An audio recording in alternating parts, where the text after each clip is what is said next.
So, we just went through your earlier years of life. We went through some high school tragedies and difficulties you went through, as well as Olympics. So, tell me about your first marriage. What was that like? What was that experience for you? Okay, well, like I said before, I wasn't going to get married till I could afford kids, Hmm. and I kept myself to that word. But I got everything all at once. I married a woman who had three kids, ended up adopting them all. Found out after about 19 years, which, our marriage was. Let me before I get to the 19-year mark, let me just tell you that, at first it was great. The marriage was good. I had these little three kids that run around my house now, and that was really good. That was odd, but that was good. You're talking to a bachelor of 37 years, and all of a sudden he's got three little kids running around. It's like, whoa, what do I do? Hmm. But anyway, to get a long story short, it was all good. My wife and I, we went different ways. I'm not a straight arrow, but I don't do drugs. I don't drink much. Pretty much a homebody. Yeah. I don't go out a lot. And that might even still relate from when you first asked me. I told you I was a guy in the background all the time. Probably has a lot to do with that, but that's the way I am, and I love my life the way it is. I enjoy the homebody part. If I'm not working, and well, before I broke my neck, I golfed a lot too. But if I wasn't working or golfing, I'm home. Yeah. But anyway, my wife got tired of my working. I was going to say work ethic, but that's a good work ethic. Yeah. A good work ethic if you work a lot. But she said that she was alone all the time, and if she was alone, why be married? And actually, to this day, I have no idea why she divorced me. But we weren't getting along. Unfortunately, my wife liked to drink, liked to go to happy hour. She liked to drink, I didn't. She liked to go to the happy hour, I didn't. She liked to party with recreational drugs, I didn't. So that's a problem. But still, we lasted 19 years, and I'm not sure why she left me, but I can say that she left about a year after the last kid moved out. So, I don't know. I really don't know why, but she did. And I realized that when she walked out the door, my family was going to walk out the door too. I'm you know, their adopted children. Eventually I probably won't know them anymore. Well, so I was real upset about that. But as it turned out, my son and I are still working together to this day. And this is 10 years later now. He didn't go anywhere. My one daughter, Danielle, she hasn't left me either. We've had some issues, but we've seen through them, and some of them were my fault. When we reconciled, she said, "Dad, you didn't love me unconditionally." And when she said it, I wanted to debate that issue, but I didn't. I chose not to debate it, and I chose to really think about what she said, and I ended up agreeing with her. I've since had people tell me that no, it's not that you didn't love her unconditionally, John. It's you didn't want her to get into the situation she got into. And you were very vocal about that, which led to us, you know, having issues and being together and blah, blah, blah. So I don't know. No. He actually is in prison right now. How about that? And So, she ended up divorcing him. But that's what our whole deal. I couldn't stand him, Cush, from day one. I had gone out with a dinner with my first wife, and we got home, and Danielle is 17. He was like 18.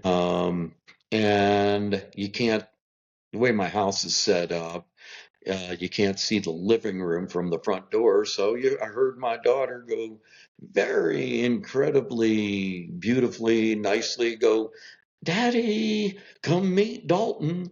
And I was like, okay, I didn't like this guy, something about him. It didn't. Anyway, so I walked around the corner and I couldn't believe he wasn't standing up, ready to shake my hand. Yeah. He was still sitting in my love seat with my 17-year-old daughter with his hand around her shoulder. And I'm like, Yeah, yeah. not really, but I was like, and so anyway, it was a fleeting moment, but it was like, oh, this guy's an ass. But so I just let all that slide by. And then he's still, when I walk over to him, he's still sitting there with I forgot his legs up on my, thing that goes with the love seat. And, sitting there like this with my daughter. And I'm just staring at him. And Danielle goes, Daddy, this is Dalton. Dalton, this is Daddy. And I'm staring at him and kind of shaking my head. And then after a second, I put my hand out to shake him. And I didn't even want to do that, Kush. Yeah. He has already disrespected Danielle by not getting up on his feet, ready to meet her father. He's disrespected me. And to top it off, this piece of work never hadn't even looked at me to this point. And then when Danielle said, "Daddy, Dalton, Dalton, Daddy," after maybe a second or two, I put my hand out, and then he looks at me sitting down or up at me, and he goes, "Hey, I heard the Yankees got their kick today." And I go, "What did you say?" I mean, and I wasn't like that. It was Yeah, much yeah, yeah. worse Yeah, than yeah, yeah. that. And I was, how disrespectful can you be, man? And Kush, that guy, I'm just kidding. I'm Dalton. How you doing? And I just looked at him and I wanted to say, boy, I'm looking at him saying, I'd love to take you by your ear, get you outside of my house. Meanwhile, this guy is like 6'5", and he's skinny as a bone, though. It didn't matter. Yeah. I didn't care. I want to take him outside. I didn't like him to begin with. I don't remember why I didn't like him, but I knew he was trouble. Anyway, yeah, that he got way in between my daughter and I, and At what point did she come to you and say, "Hey, like this"? she didn't.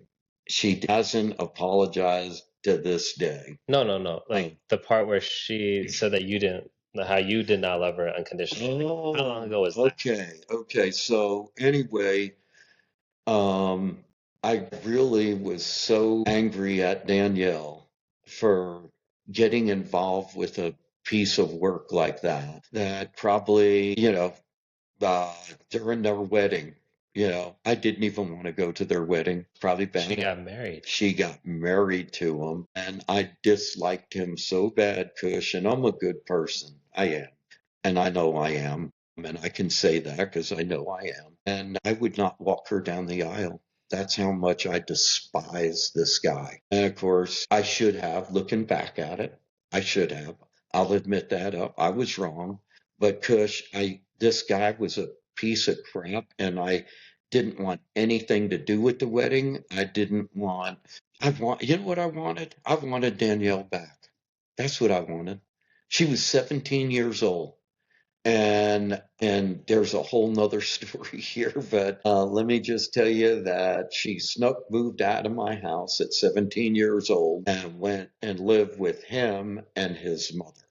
And go Okay, ahead. no, go ahead. Okay. Anyway, I went to call the police and they told me, you know what? There's not a darn thing we can do about it. She's 17 years old. And I said, that's right. She's 17. She's not no. In Texas, if you're 17, you want to move out, you can move out. So, How about that?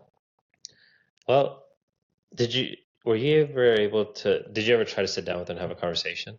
That this is why I'm Um, feeling this way. I should have.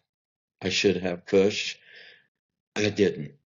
Give me another chance, I'd have found a way. to do it. Had a good conversation. I would have, You yeah, think she could? You think she could have understood, like, this is what I'm seeing. This is the reason behind my, what do you call it? My reason behind not accepting of this. yeah. I don't honestly. What I think right now, that even if I was able to find her, I didn't even know where she was. Didn't know where she was for No, prior to her leaving, or was it like almost immediately, for soon after? she left before she got married. She was 17. That came. No, from the day you met her. Like from the day you met, oh, sorry, him. Sorry, the day you met him Uh-huh. to the day like she left Uh-huh. with him. Like how far apart was that time? Oh, okay. It wasn't long.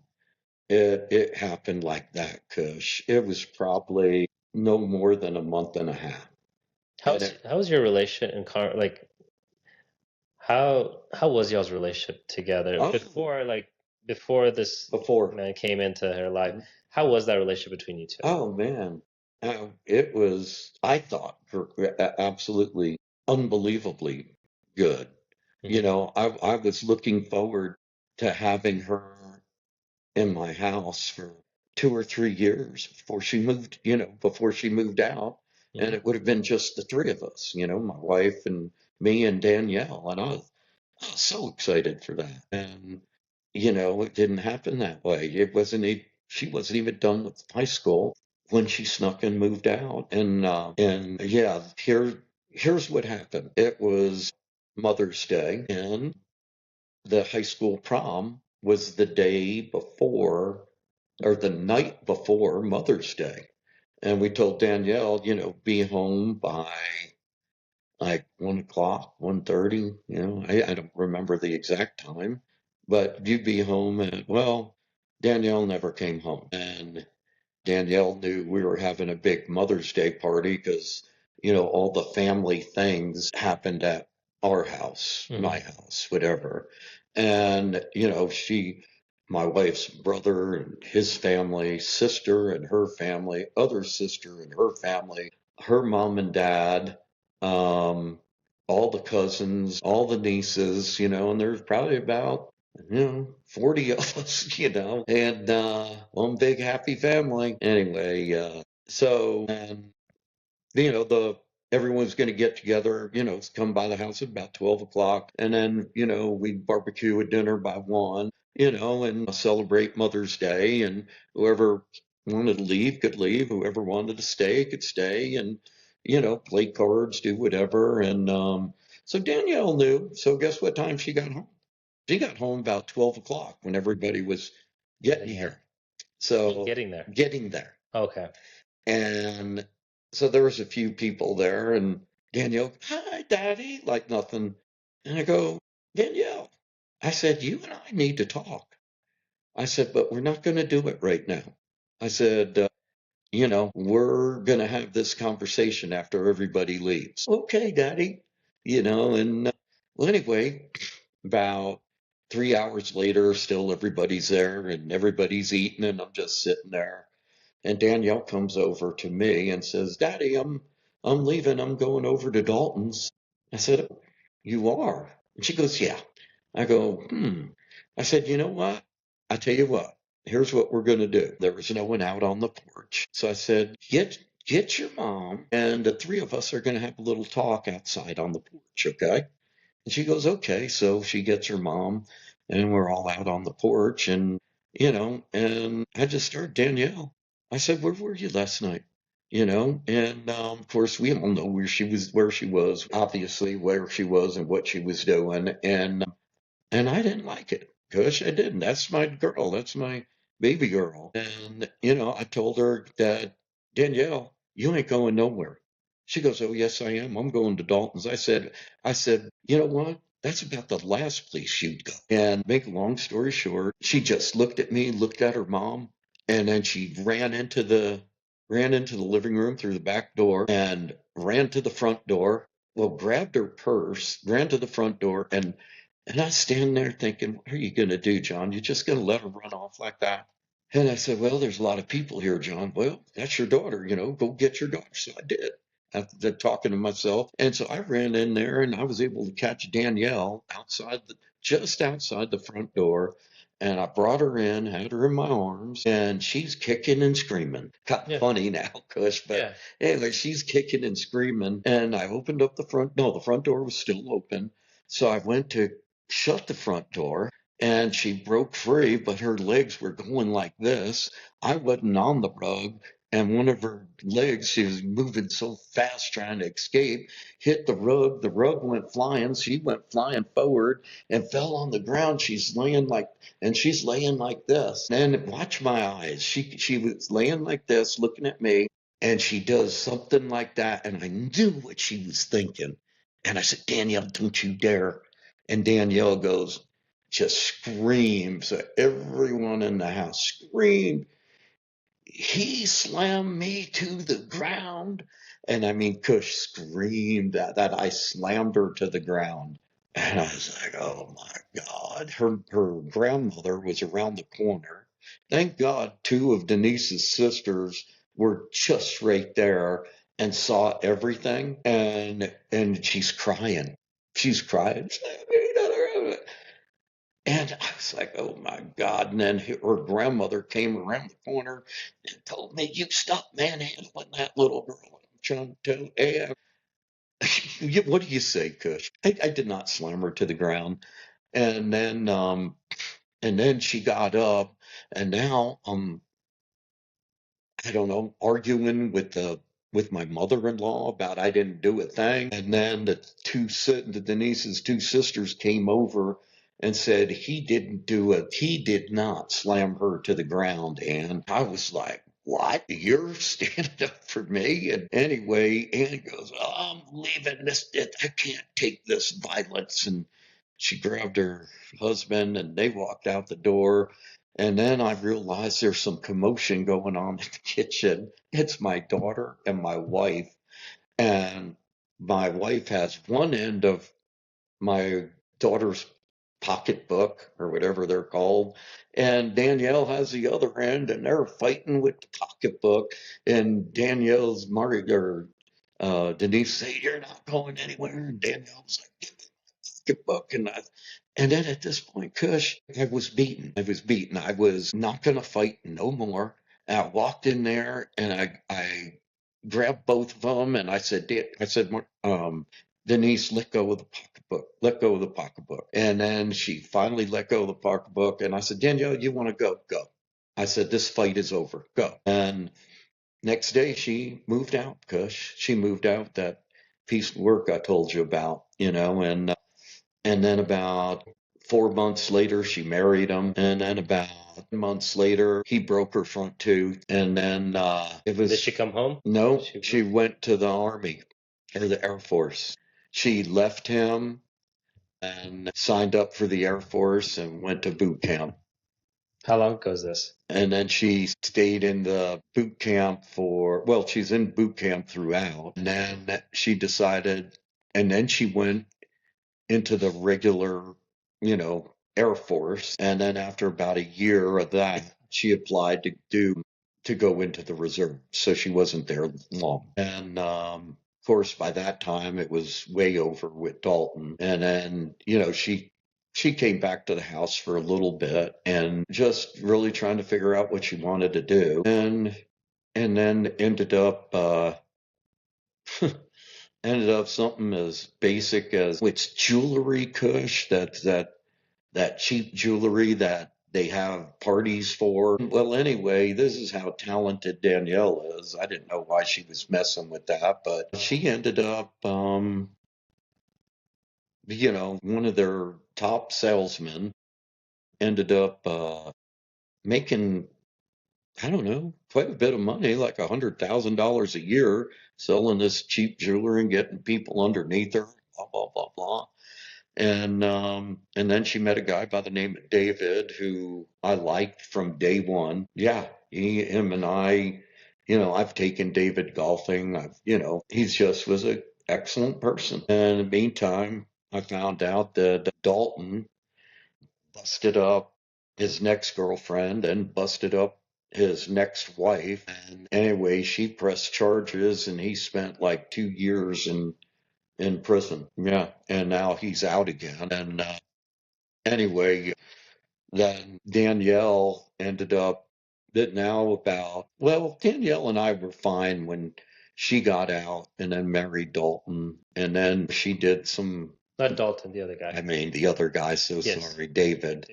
And got married to Dalton or David. And then Danielle did a couple things that, wasn't good. And her and I had our differences, and I was just trying to help her learn. You don't do those things. And and then one day she she ended up calling SCP on Marshall's kids. And CPS. what's that? CPS? CPS. Okay. CPS on Marshall's kids. And if it was just it was something that shouldn't have happened at her house, but it did. And it was little kids, 4 through 8. And, everything got blamed on Marshall's kid and in Danielle's eyes. And there was no penetration or anything like that. But in fact, it was a minor thing and Danielle blew it up and should have definitely not called. Was that CPS. it's CPS? Yeah, CPS. Child Protective Services. Yeah. And so I was very aggravated about that because it put Marshall and Ashley in and the poor kid, got drilled. Kush got drilled. And her children, her boys were just as responsible. And, it's funny the way it turned out because Marshall's kids got released from CPS like within a week and a half. And Danielle's kids were worked with for like another 2 months. So, that says a lot in itself. So unfortunately that happened. It should have just stayed in-house and gone anywhere. But it did. I was very upset with Danielle. And then another negative thing happened and I really said I had enough. And I just told Danielle, please don't come around until you change. And when you change, I'll be here open arms. And anyway, and then when Danielle and when I broke my neck, one of the best days, I've had a lot of best days, but one of the best days in my life was when I was in there, I was in there like this, a broken neck and drugged up as can be. They were giving me more drugs, Kush, than I was taking hydrocodone 8 times a day, gabapentin 8 times a day, and another one 8 times a day. And then all of a sudden, and I'm in and out, in and out. And I'm looking. And I said, Danielle? She goes, yeah, Daddy, just thrilled to see her, man. That was the last person I thought. And ever since that day, and that's when we had the little conversation. She goes, Daddy, you didn't love me unconditionally. This is after I got out of the hospital. And I thought about it. And I said, you know what, Danielle? I said, maybe you're right, after I thought about it for a while. And Danielle and I have been like that ever since. It's like we're even closer now, Kush. So that family life, and of course, my first wife was already gone. She already divorced me. Hadn't met. No, I had met Mariella. And Mariella came into my life. It pretty much was a blessing for me because now I realize that, you tend to blame yourself. And I realize that Mariella's like me. She likes to stay home. So we're both happier than a pig in poop. Yeah, we just don't, we don't do much, but we both like that. And we go out and we have heck, we had a party the other night I told you about that I drove Rocky home. I'm surprised you didn't hear it over here because I'm just right back over there. So, when we party, but most of the time we just like to, stay Enjoy each home. other's company. Yeah.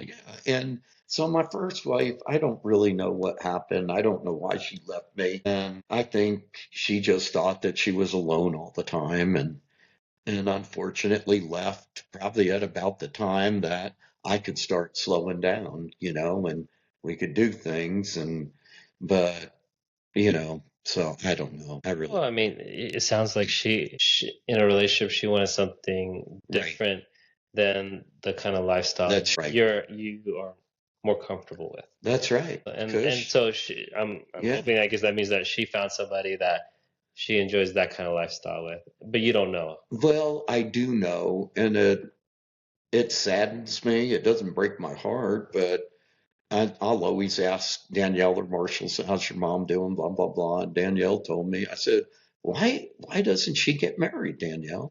And she goes, every time Danielle said, "Dad, every time she goes out with someone, she tells me that she just envisions you at the other side of the table, and she ends up, not dating them anymore."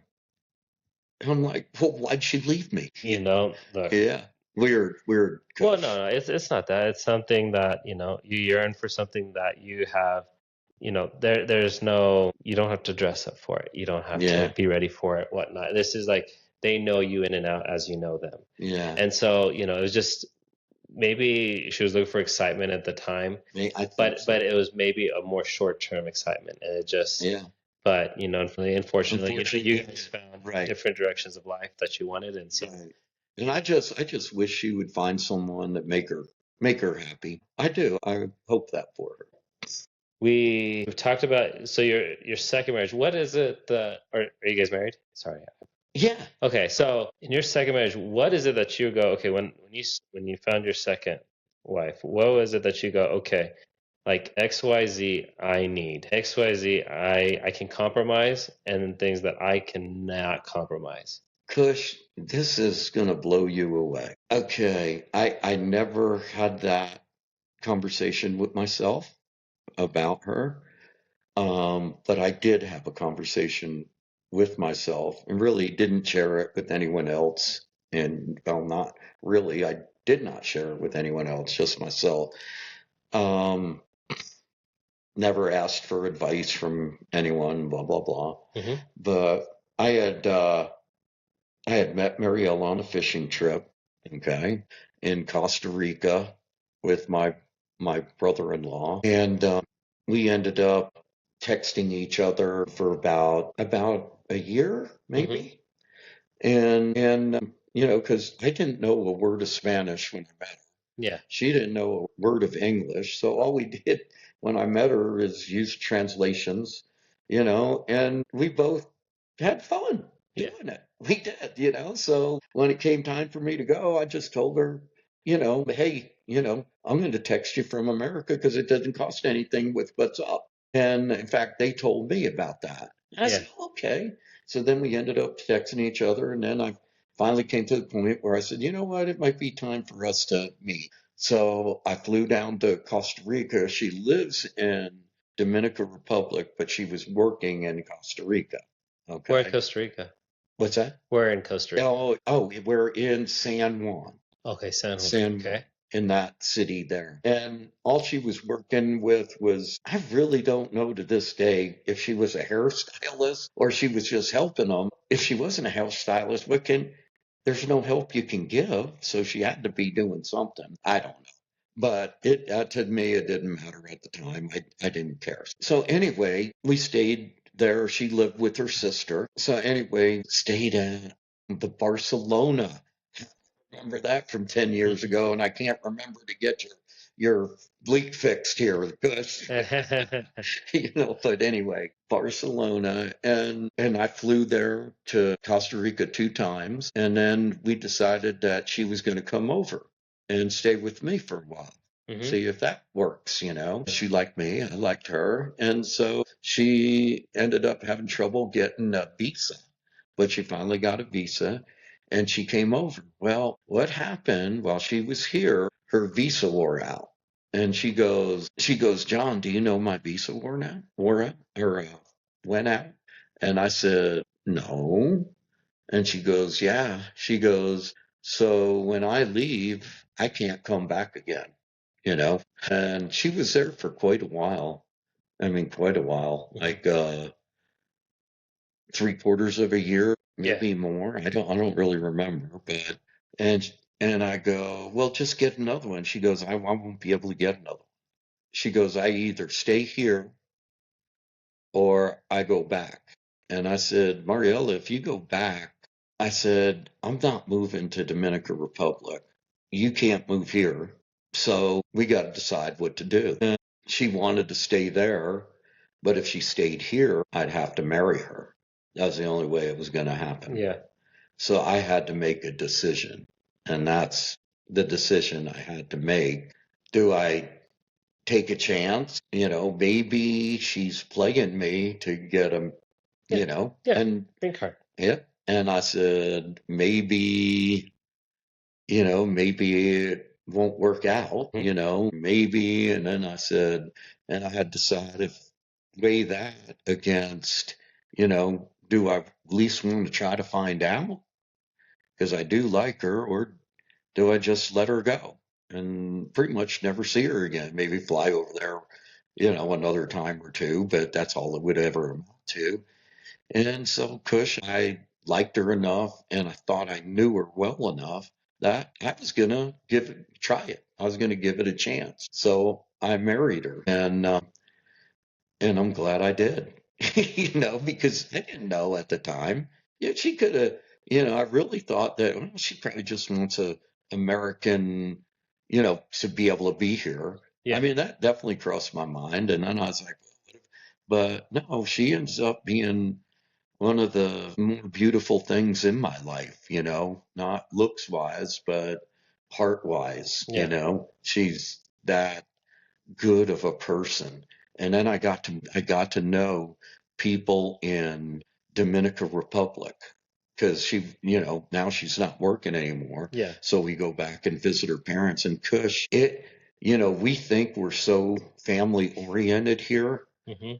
I mean, and I say we as general, I could tell you and Aaron are inseparable. Yeah. Aryan. Aaron, sorry. Aaron? Aryan. Aryan. Yes. Aryan. And I admire that to the end because, we as Americans in general tend to entitle our kids to no end. I know my kids were. Marshall was, Tamara was, and Danielle was. And that's why they have done the things that they have done. And I go over there and Kush, it is so totally different because they have nothing. Any little thing that I would give them, like I would take them to every time I'd go there, it'd be me, my wife Mariella, and we'd take like 10 kids to the beach, to the resort, for like 3 days. Yeah. And you just can't believe how grateful they are and how good they are. That they don't take anything, for granted. Well, when I first went to Dominican Republic and in that new house that I just built for Mariella, we only had electricity for 10 hours a day. There was no hot water. Okay. And in her brother's house to take a shower, he had a tub in his house, but you had to take a 5-gallon and a cup and just do that. We do that in India. Okay. So we heat a pot this big, but we put cold water in it, and we light a fire underneath. We heat it up. You did. Hmm. And we Wow. get so everybody because we have a thing called a geyser. It's just basically like a smaller tank water heater or Uh-huh. a tankless. But after about 5, 10 minutes, it's out. Oh, really? Yeah. And so what we do is we get that bucket of water, and so like everybody kind of got in line. My mother's one of seven, so everybody got in line. And if they're married, then you got 14. Then if they got kids, you just add another two on Right. top, and so we got close to 28. So it's a really busy home, but it was exciting. It was fun. when my grandfather was around. It was amazing. Yes. But yeah, So that's normal. that's, why I can sense the bond Hmm. here, the bond, and you happen to go through that. You were No, no, we just visit. So like we have a okay. trip. I can't tell you like we experienced it on a day to day, but when we went there, it was we do that. Yeah, but But it's not a big deal. Like it it's really not isn't a big deal. it's not a big deal, but it's the sense of, you know, like we don't know how tough it is, and kids in general.